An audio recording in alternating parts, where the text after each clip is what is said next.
Hey Tracy, lovely to see you again. Good morning. How are you? I am very, very well, thank you. How are you? Absolutely great. I'm really, really looking forward to this one today. Mind you, I look forward to all of them. So that's Yeah, great. absolutely. As we dig into these, stuff comes up for us as well, Yes. right? It's not just, we're here, giving you information and telling you stuff. Like stuff resonates with us.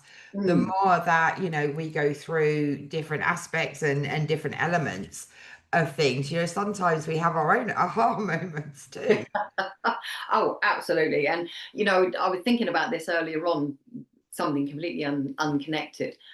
And I honestly think that people who are new to this or don't really fully understand it just think that we have got all the ace cards in our hand. Hmm. And we haven't. We've still got our work to do. Like you say, there's things that come up for us, and you're like, oh, that feels like something's pushed a button. We have things going on where I don't know about you, but I've certainly had times where I feel like my guides have abandoned me, and they haven't. It's me. I've got whatever going on, and the connection's gone.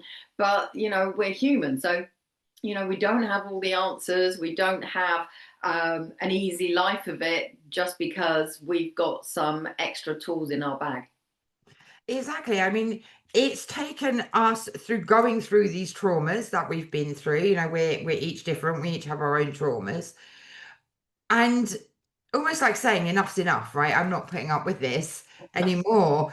And my God, we've had to work through stuff. Yes, absolutely. There have definitely been times where I have just thought, you know what? Maybe I just want to go back to being oblivious to all of this and just, I don't know, maybe it is easier being oblivious to it sometimes. I really don't know. I can't imagine that it is, but just I don't feel that I've got the edge on anybody just because of what I do. And so, yeah, sometimes it's just as hard for us. But then we come out the other side of it, and it's like, oh yeah, that was worth it because this happened, or I got this, or whatever it is. Yeah. And it's all part of the path that we have chosen. So it'd be really interesting to see what comes up today for either of us. So yeah, looking forward. Yeah, absolutely. It's funny, I've done my time of burying my head in the sand. And I remember having a reading like a long time ago. And my friend said to me, well, your angel, she's standing there like this, tapping her foot, saying, well, she's not listening. So Yeah. I'm not speaking anymore. Yeah, I really don't envy the guides and angels that have to work with us because, honest to God, I know I'm hard work. I swear I've said before that mine are all in therapy. Yeah, I reckon mine must be too at various points. Yeah. God, what sorts. So, where should we start? Well, today we're going to talk about the prostitution wound, Yeah. which is another big wounding. And we would love to know before we even start this, we would love to know what triggers you because there's going to be a lot of stuff that comes up today Mm, that I feel resonates with a lot of people on their spiritual path, right? And this wounding can be conscious and it can be unconscious. So yeah. it's not until someone actually says, it may show up as dot dot dot that you have this aha moment. So do let us know, Mm. because obviously we've worked through a lot of this ourselves, and I'm sure there are things that are going to come up today that are okay. I'm getting worried now. Well, it's a lot, right? Yeah. So the prostitution wound at its core is a soul wound where we feel that we need to either sell, sacrifice, or trade like parts of ourselves, whether that's our voice, our body, our gifts, our time, our energy, our sexuality, our soul, Yeah. in exchange for safety, survival, approval, love, money, and acceptance. Yeah. Right? And that's massive. So we're not talking about sex here. We're talking about how we give parts of ourselves away for that safety, right? And for that survival and approval and attention and all of those things. So it is a really, really deep wounding. So if we're in a state of survival mode, right, we might give ourselves away for that safety or to bring money in. So doing jobs that we know are not in alignment with us, but we Mm, need the money to survive, right? yeah. We need the money to live effectively. And I feel that's a massive one for spiritual entrepreneurs. Do you agree with that, Tracy? Oh, completely, because so many people are still entrenched in this it's a gift mindset, and Yeah, it is a gift, but it's no more a gift than Ronaldo, the footballer, being a great footballer, exactly. or Lady Gaga being a great singer, or whoever you want to pick. It's Yeah. just that this is something that someone is good at and they can make a living from it. But also, times have changed. Like back in the day when the little old lady lived in the woods and you wanted a love potion, you went and gave her a loaf of bread or whatever. She gave you the love potion and everybody was happy. But there was that exchange of energy. Yes. And I know we've spoken about this before off the show, but certainly when I was first starting out, not so much now, but when I first started out, I would Mm, get people who were horrified that I was charging, and we weren't charging a great deal back then. mm, In fact, we were charging less back then than I had been paying for readings. So, um, but there are people who believe it is a gift and that only a select few have it, which we've talked about before on here. yeah. And that isn't true. But if you believe that you have got a gift from God or divine source, whatever word you want to use, it's going to sit really uncomfortably with you if you're then charging for that gift. Hmm. And Yeah. depending on where your prostitute wound has come from, there's going to be a lot of other things that are behind it. And certainly I see a lot of women where they've had past lives as women. And back in the day, I think it was only really the 1920s it changed. Women in the UK were the property of their husband. They didn't Yeah. own property, they didn't own businesses. There was a very few that did. But you were looked down on if you had a business and you were a woman. It wasn't the done thing. And so, there's lots of incarnations we'd have had where people basically viewed marriage as prostitution. It's like, right, you've bought me off my parents. I'm going to produce the heir for your title and a load of other kids. And I'm just going to sit here and look pretty and you go and do what you want. And so, that's been imprinted time and time again in those lives where we've been females in those situations. So, yeah, massive, massive wound. Yeah, absolutely. It's almost like we've traded our worth, right? So our worth becomes transactional, Mm, right?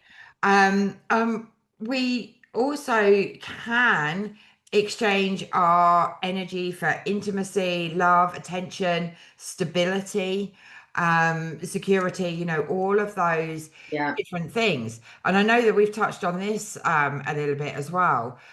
Sometimes we stay silent, right? Just to not rock the apple cart Yeah. or to be acceptable or to be included Mm, in things. So it means we're not speaking our truth because we're staying silent to be acceptable or to be accepted, right?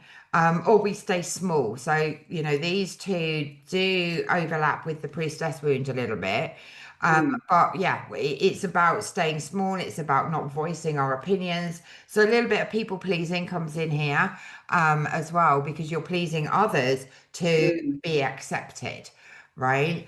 Um, so it's very, very deeply connected to the fear of being rejected, punished, cast out, for being true to yourself, for standing up for what you believe in or what you believe is right or right for you.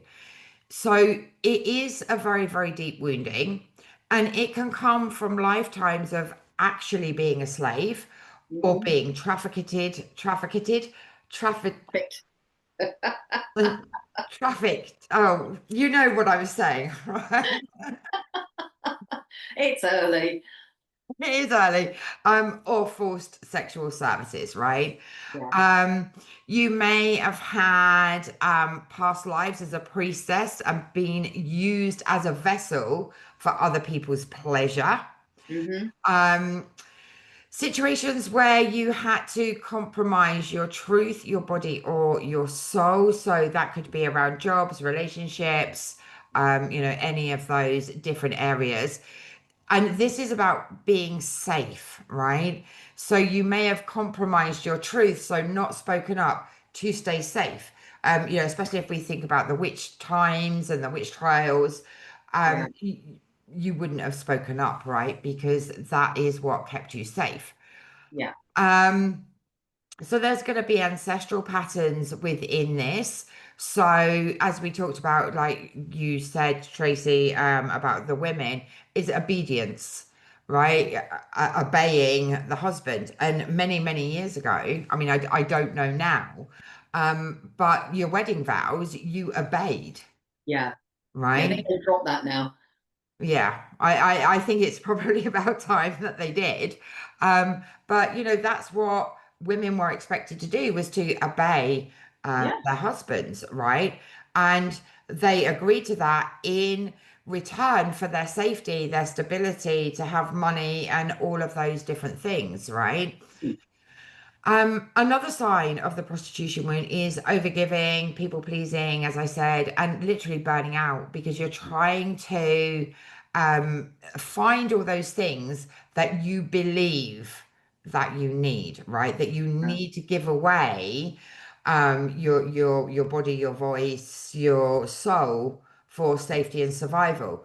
Mm. And I think what's important here to remember is that things were different in the days gone by, Yeah. right? We are safe now. We don't have to fight for our survival in the way that we had to, like through the witch trials or through the wars or, all of those different things. Our Yeah. body needs to understand that it is safe now. We can create our own safety. We don't need to rely on anybody else Mm. or give away parts of ourselves to be safe, Yeah. right? And I think that that's really, really important. So, um, we're not in a life now where everything is unsafe, right? We don't have to go and, find our own food, we go to the supermarket, right? We don't have to go out and kill anything to bring meat to our table and clothing and, that Mm. kind of survival. That's all past. Yet our bodies still seem to hold on to this incredible need for safety. And yes, we do need safety and security, but in a much Mm. different way than we needed it back then. And I would agree with everything you're saying. But at the moment, and I don't know what's happening in all the other countries where people might be listening, but in the UK, excuse me, we've still got food costs rising. The Hmm. utility bills are rising. I mean, literally, my water bill has doubled per month, but I Wow. haven't used any more water and I'm not getting Yeah. any better service. So, that's another cost. We're seeing our council taxes go up and people's wages are not going up. And Yeah. so I'm seeing lots of people who are being triggered. And a trigger is basically just a reminder. It reminds your body of that past time when you felt insecure, the same as you might smell something that reminds you of a good memory. But a trigger is basically a reminder. And the people that I'm working with, they're being reminded of those past lives where that prostitute wound is rooted, but it's their life now and that lack of certainty now that's Mm. now opening that wound back up. It's like taking the scab off. And, in the UK, we've got more and more food banks. This is 2025, and people who have got jobs and good jobs, we're not talking people who are on benefits. There are people having to use food banks just to survive and feed their family. So there's a lot of things going on at the moment that are triggering these wounds that they may not have even known that they were an issue until recently. Yeah. Yeah, absolutely. food costs here are going up. Mm, A lot, obviously, bills are a lot cheaper than in the UK.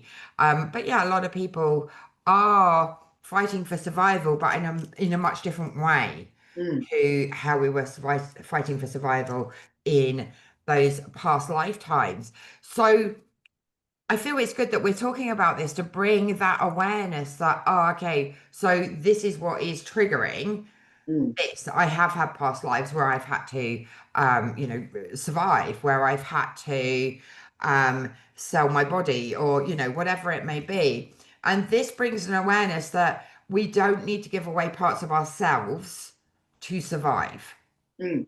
Yeah. Right. And I think that's what's really, really important within this prostitution wound piece is that we still need to be able to speak our truth, to stand up for what we believe in, to honor ourselves, our body, our soul, Mm. without giving those away to survive.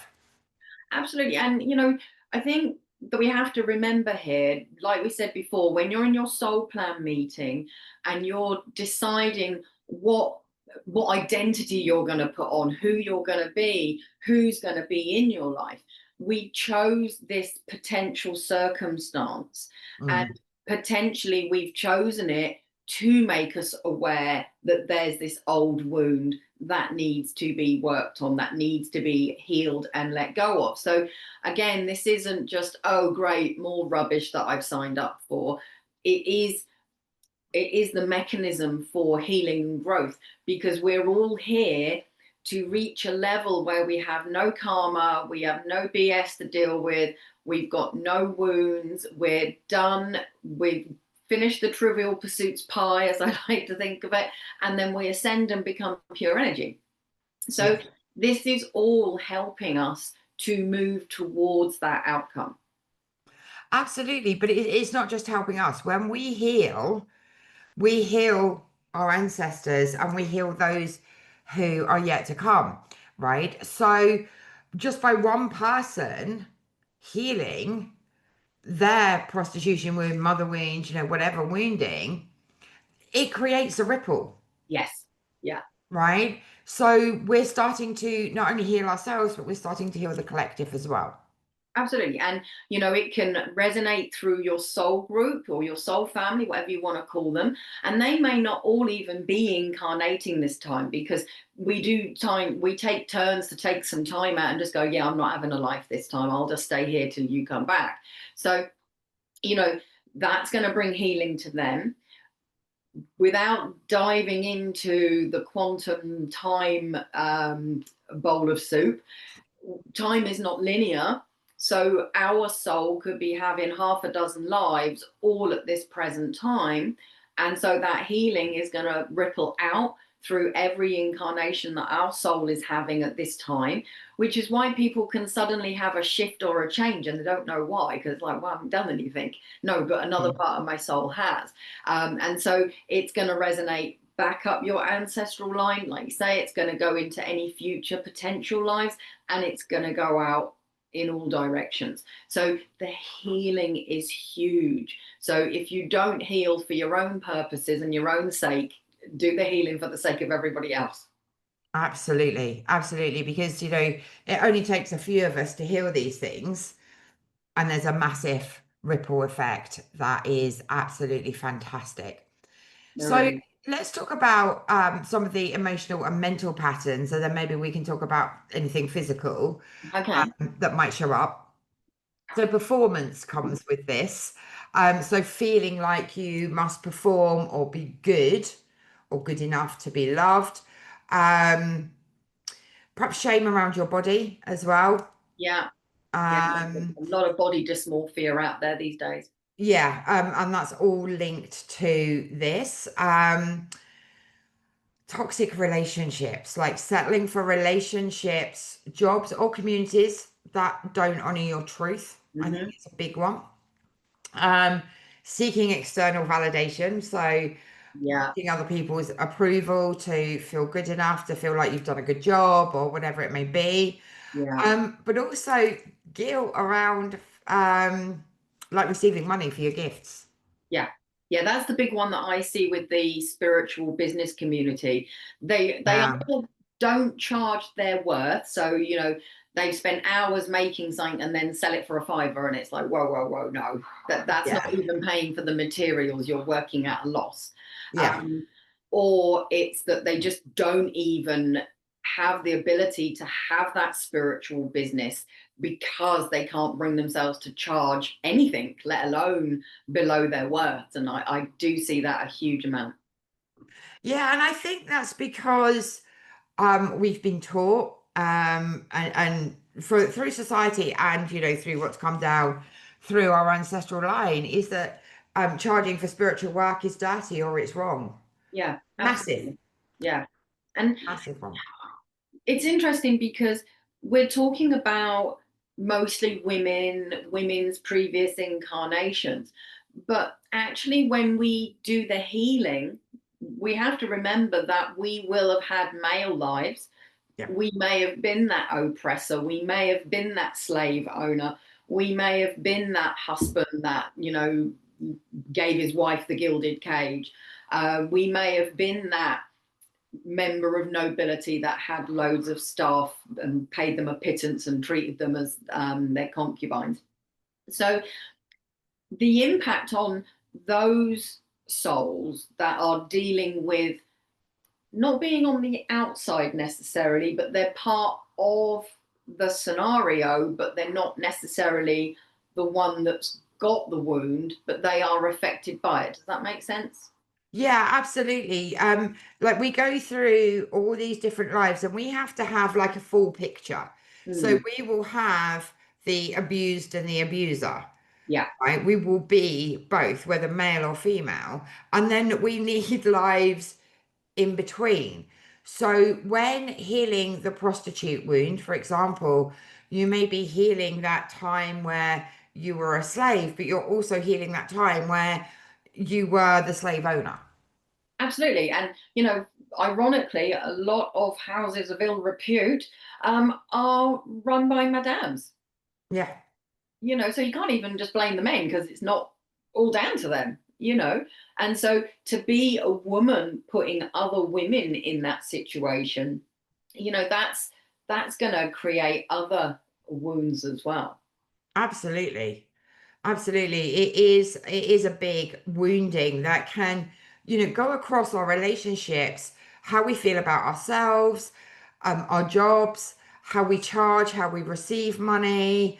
It has a massive impact. So you may not notice all of these different things, Mm, but there may be something here that just resonates with, oh, that explains why I give myself a hard time about how I look, or mm, I keep saying yes when I mean no. yeah.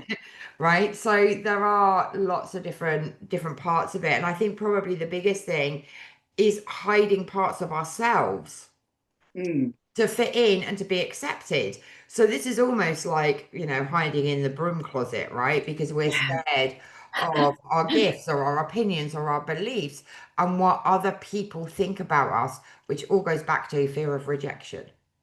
Yeah. And then, of course, there's the flip side because, you were just saying about going to say no and yes pops out because of the obedience thing. Yeah. But then you can go the other way. You can get someone who can be just sheer bloody minded and they'll say no, even if they want to say yes and cut their nose off to spite their face, Mm. because their soul is rebelling against that obedience thing. And they don't even know why they're being so obstreperous either. Yeah. And so I tend to look at it like the pendulum can swing one way or the other. I mean, ideally, we want it in the middle, but it's normally polarized one way or the other. Yeah. Yeah. And, our lives that we've had have been on the extremes of the pendulum. Yeah. So as we heal, I think we talked about this on the witch wound, maybe. As we heal, we don't want to go to the other side of the extreme. We want to meet in the middle. We want to find balance. That's really, really important. Yes. Yeah.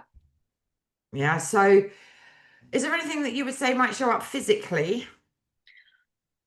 Well, certainly there can be issues with the reproductive organs here Mhm. because when you don't feel safe, why would you want to bring a baby into the world? You know, Yeah, if you've got to run from the saber-toothed tiger or the slave traders, that's not a good time to be getting pregnant. Okay. So the exactly. Yeah. body, if it's in that energy, may struggle with that. You may have problems with your menstrual cycle if you're female. If you're a male, you might even have issues with impotence. There can be sexual disorders, again, polar opposites. You've got the frigid, I can't do this, I don't want to do it, versus Mhm. the sex addiction. Yeah. And so it can manifest there. And it is going to show up in your chakras. And so I would always look for an imbalance there, because this might all sound really interesting and you go, yeah, yeah, yeah, I can imagine people having that, but it's not making you go, oh, yeah, that's me. Mm. But then when you check through your chakras and you find there's a chakra that needs work, that's when you might then go, well, what is this wound? And when you're delving into it, you're like, oh my God, that's the prostitute wound. Oh my God, that's the priestess wound. Didn't know that was there. So you might have to come at it from a completely different angle. If you just know that your life is not where you want it to be, it's not how you want it to be, and there's nothing external that you feel you can change anymore, then it has to be an internal thing. So start looking to your energy and your chakras and start working your way through them one at a time. And it's never a one and done. So you might check in with your sacral chakra and it's fine, but next week it won't be. Or you might check in today and then next week you check in and you do some more work. Okay. Yeah. But you can either deal with the symptom, which is why do I say yes when I want to say no, or you can find the blocked chakra and then follow that along, and that will take you to the information. So there's various ways you can get to it. Absolutely. And of course, through the Akashic Records Mm. as well, if you want some help, I think personally, um, that it's always nice to have someone else look into things, because I feel for me personally, I only see what I want to see. Yeah, I think also the conscious mind can get in the way. Mm. And, you know, if you go looking for the prostitute wound, you might convince yourself it's there when it's not. Yeah. If you're not really open to it, then the opposite would happen. Whereas I think it's a bit like when you have Reiki healing. I find I get more from a Reiki session if someone else does the healing, even though I can give myself healing whenever I want. And I think it's because you just switch off and give over the power to somebody else. And then they might even come up with stuff you already know. And you're like, oh, yeah, but you're giving me a different angle on it. So, Yeah. yeah, I'm like you. I like someone else to come and help me do that process rather than trying to do it all myself. Yeah, absolutely. So, also I think, with going into the Akashic Records as well, if you're, looking for one particular wounding, as we mentioned at the beginning of this, they do slightly overlap. Yeah. So it might be that like 90% is the prostitution wound, but you've got 10% priestess wound, kind of coming in there as well. So it means that we can look at everything. And I think also because there's always more than one way to crack a walnut, as we say, you know, if you're not sure, but if you are quite intuitive, I tend to get my students to go and sit with a cup of tea or just a glass of water. And if it's nice, the bottom of the garden or the middle of the woods, somewhere where you're going to have solitude, Mm. and just ask that part of you, ask your soul if there's a witch wound, a prostitute wound, what wound is there that I need to know about, and just see what your body tells you. And you might see something, hear something, feel something, know something, all of the above. Yeah. um, but your soul will communicate with you if you allow it to. And that's why I say if you are quite intuitive, because if you're very logical, that's quite a difficult exercise to do. Yeah, absolutely. So healing the prostitution wound is all about reclamation. It's about reclaiming our body, our voice, our worth, our truth, and our right to receive without selling ourselves out.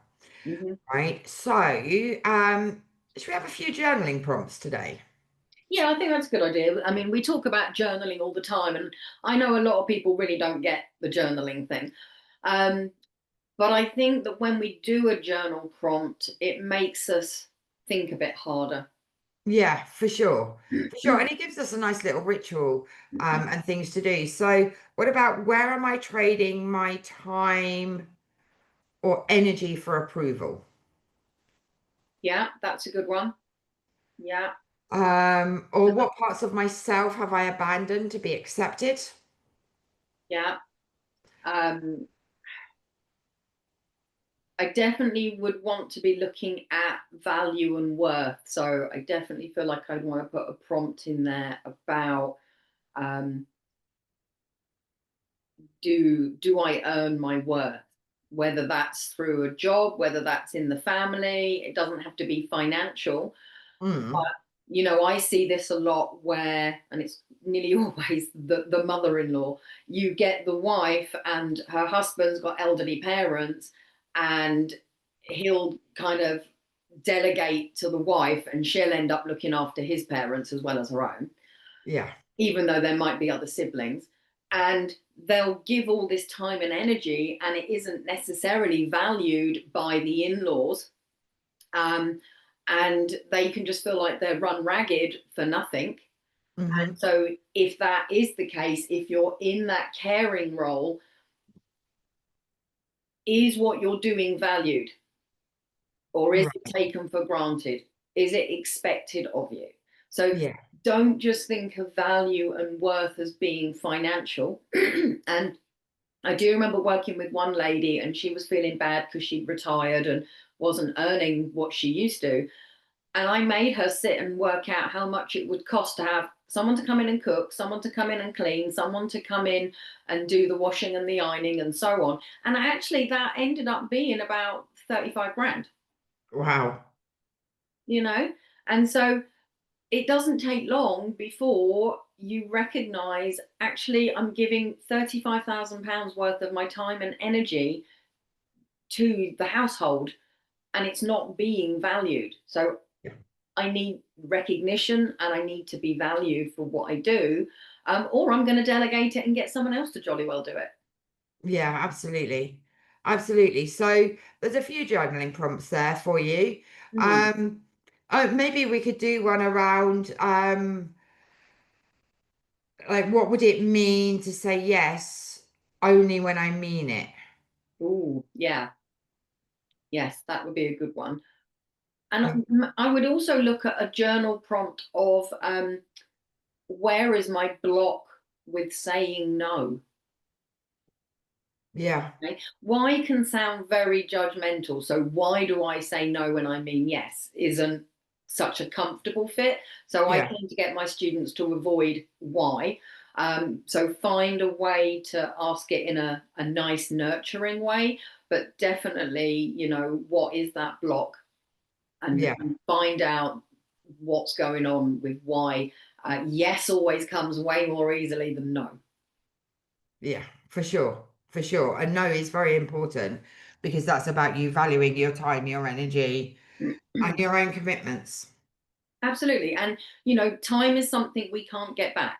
Mm, So if you're giving your time to people like your boss that won't take no for an answer, and it's always you that ends up doing the extra hours, whether you're getting paid or not, and it's the same people that rush out the door on the dot of 5, it's like, no, hang on a minute. I'm doing this because I don't want to look bad to my colleagues or to upset my boss. But actually, no, we need to all take a turn doing the extra hours or being on call or doing the jobs that nobody likes doing. absolutely. So what about one, where do I sell myself short? Yeah, I think that would be a really long answer for a lot of people. Mm, And I think also, even if we looked at the old wedding vows to love, honor, and obey, mm. I would journal on what those words mean to you. How do they make you feel? Because that would tell you if there's any wounds tied to those as well. Absolutely. I know when I got married, I absolutely refused to obey. Now, why doesn't that surprise me? But it's like I am not saying that. So we changed the vows and stuff because it's like I'm not obeying. Good for you. And yeah, I don't know what the actual wording is, but I'm pretty sure that they have changed that in more recent times. So Yeah, I'm sure I'm not the only person that refused to obey. oh, I can just imagine the look on my lot's face if I said that. They'd be like, "What? Really? Since when?"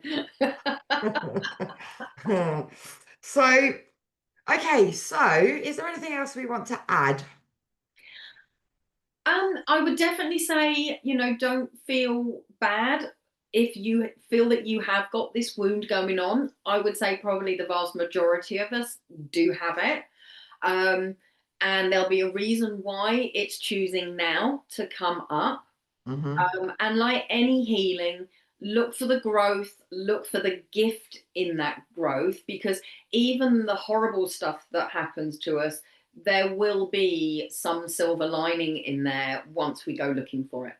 Absolutely, 100%. And I know for myself that when we go through healing and we release stuff that isn't in alignment, it's like a weight being lifted, right? Yeah. And it gives us more energy, it gives us more focus, more clarity about what our next steps are. Yes, absolutely. And if anyone's got any questions as a result of this, if anyone's stuck with anything, do get in contact, because there's various different ways we can help. And at the end of the day, everybody is unique. So although we've given different ways to heal yourself, um, everyone's unique, and it might be that there's a different, better way. But without talking to that person about what exactly is going on with them, you can't give all the potential solutions. Exactly. Exactly. So we are here to help, and we'd love to know what aha moment you had from this. What sticks out as something that potentially you do believe or feel in your body as we're speaking about it. Yeah, it might just literally be you felt a sensation in your arm, or you felt a lurch in your stomach, or whatever it is. But that is your body giving you a heads up and telling you that there's something there. Yeah, absolutely. So next week, shall we do the sister wound? Yeah, let's go for it. Awesome. Fantastic. What a interesting subject we've been talking about today. I think lots of people are going to really have some aha moments with this. So I'm looking forward Absolutely. to hearing the comments, seeing the comments. It's going to be great. Fantastic. We will see you all next week. Right. Well, everyone take care. Just know that the healing is there to be done now that you're aware of it. So good luck and best wishes on that journey. Thank you. See ya.